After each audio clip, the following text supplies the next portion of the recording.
muze duharangire amahoro tuzimataze demokarasi hamwe n'ubutungane.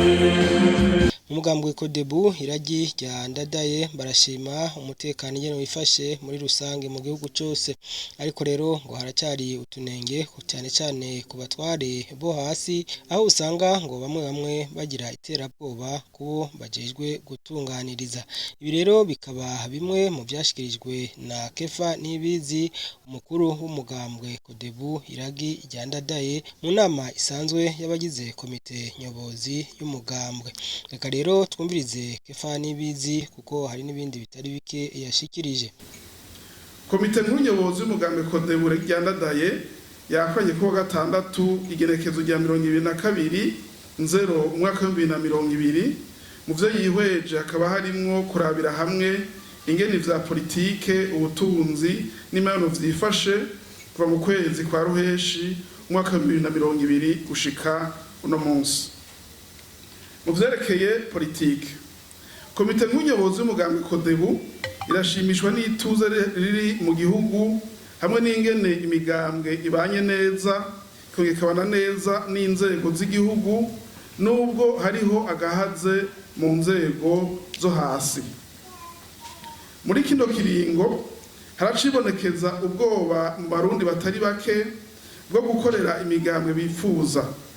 Komite nk'unyobozi y'umugambwe Kodebu isaba ubushikiranganje mu byo bujejwe harimwo ivy'imigambwe hamwe n'abandi bose bakorera muri ico gisata gushira inguvu mu nzego zo hasi kugira bamenye ivyo bitera ubwoba abene gihugu ivyo ari vyo, bikababuza kwisanzura mu gukorera imigambwe biyumvamwo, gutyo biranduranwe n'imizi. Mu vyerekeye intwaro ibereye, komite nkuru y'umugambwe Kodebu irashigikiye ishaka rya n'icubahiro mu kw'igihugu ryo kurwanya abasesagura amatungo ya leta hamwe n'abadakorera neza abene gihugu. Nubwo biruko isaba ko ibikorwa byose vyokorwa hisunzwe amategeko, ivyo kurwanya ibiturire bigakorwa n'inzego zitekanijwe n'amategeko, hagatangwa ivyegeranyo vyerekana amadosiye yakozwe n'amahera yasubije mu kigega ca leta buri mwaka. Abene gihugu boza baramenyeshwaho amatohoza ageze ku madosiye akomeye nk'ayerekeye urugomero rwo kuvomera imirima rwo kungonga Kajeke n'urugomero rw'umuyagankuba rw'Ngonga Mpanda n'ayandi. Muri ico gisata nyene, nubwo hariho utwigoro tumaze gukorwa, haribonekeza ukutubahiriza itegeko ritandukanya ubuzi bwa politike n'ubw'ubuhinga, aho usanga hatari hake ubuzi bw'ubuhinga budatangwa mu muco, ubwo bajamwo nabwo biciye mu kugena ugasanga bwiziziwe n'umugambwe umwe na cane cane mu ntara no mu makomine. Komite nk'unyobozi y'umugambwe Kodebu yisunze icivugo ca nyir'icubahiro mu kw'igihugu kivuga giti turi kumwe twese birashoboka, isaba ko ubuzi bw'ubuhinga bwose bwotangwa mu muco, ubusa bigenwa nabwo ntibwizizigwe n'umugambwe umwe bwa ntibuhave bukoreshwa mu kurondera canke mu kugumya abanywanyi b'umugambwe uyu canke uriya. Mu gisata c'ubutunzi, komite nk'unyobozi y'umugambwe Kodebu irahagaritse umutima n'iduga ry'ibiciro hamwe n'ikena ry'ibintu vya nkenerwa riguma ryibonekeza mu gihe ubushobozi bwo kugura bw'abenegihugu buguma busubira inyuma. Kubera ko iryo duga ry'ibiciro riva ahanini ku bukene bw'amahera y'agaciro, komite nyobozi y'umugambwe Kodebu isaba ko leta yokora ibishoboka byose kugira amafaranga aboneke, ayabonetse nayo akoreshwe neza, yongere icungere neza ishorwa hanze ry'amabuye y'agaciro rikorwa n'inzego za leta, ko rikorwa mu muco ku nyungu z'abene gihugu. Komite nkuru y'umugambwe Kodebu irashikiye intumbero kugwiza umwimbu mu binye n'ubworozi, ariko ibona ko igikorwa co guha amahera amakoperative kitatunganijwe neza bikazotuma amahera atari make ashobora kuba imfagusa, mbere akazohava ateranya n'abene gihugu kuko atavyisunga bigaragara vyashizweho vyerekana abayaronka n'abatayaronka.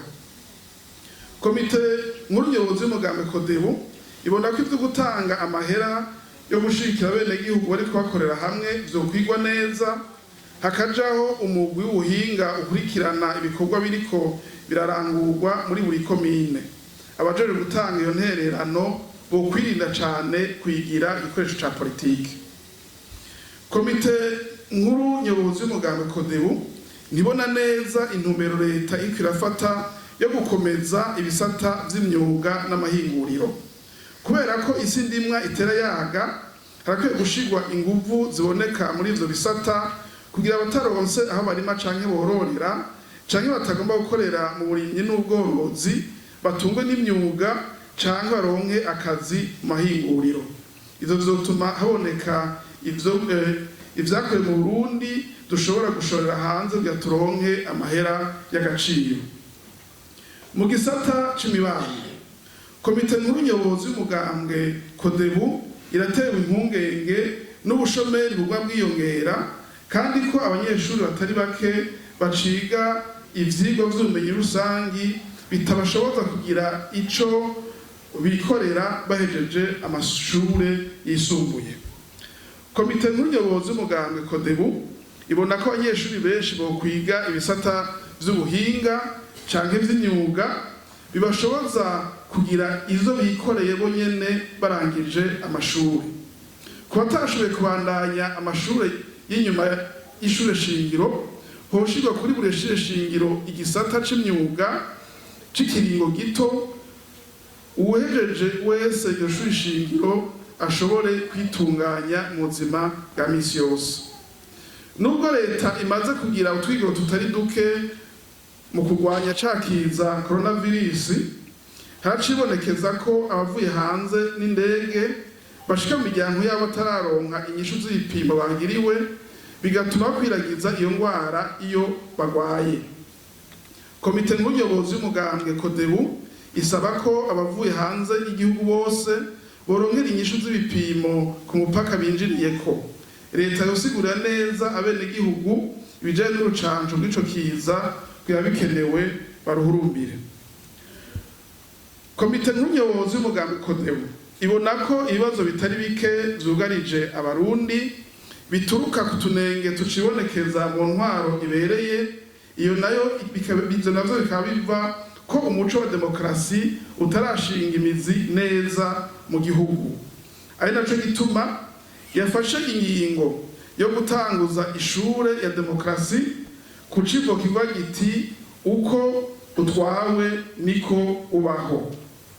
Muri iryo shuri rya demokarasi tuzosigura bene igihugu ingene uko abayeho mu buzima bwa misi yose mu vya politike, ubutunzi n'imibano biva hanini ku kungene uburongozi bw'igihugu buriko burabakorera. Tuzoshimikira hanini ku bice bitatu mu bigize intwaro ya demokarasi, arivyo ubwigenge mu vya politike, amatora ateguwe mwidegenzo no mu muco hamwe n'intwaro ibereye. Tuboneyeho gusaba imeshamakuru n'amaradiyo kudufasha mu vyo bajejwe muri iryo sekeza. Komite nkuru nyobozi y'umugambwe Kodebu irangije yifuriza umwaka mwiza w'ibihumbi 2022 abarundi n'aba mu Burundi bose, na cane cane abahizi, ngo uze wabere umwaka w'amahoro n'umutekano n'iterambere ridakumira. Murakoze. Kefa Nibizi mukuru w'umugambwe Kodebu iragira ndadaye yanishyuye no ku bibazo by'amenyesha makuru bitari bike, n'ubu dusubire tumwumvirize. Wabajije kuvyerekeye ubwigenge mu vya politike hasi ati mutera kama kahe. Mu bisanzwe ivya politike murabizi ni ibintu bimwe inyungu. Abantu bo kurongera inyungu harimwo azirondera mu nzira nziza, hari nabo bigora bakazirondera mu nzira atari nziza.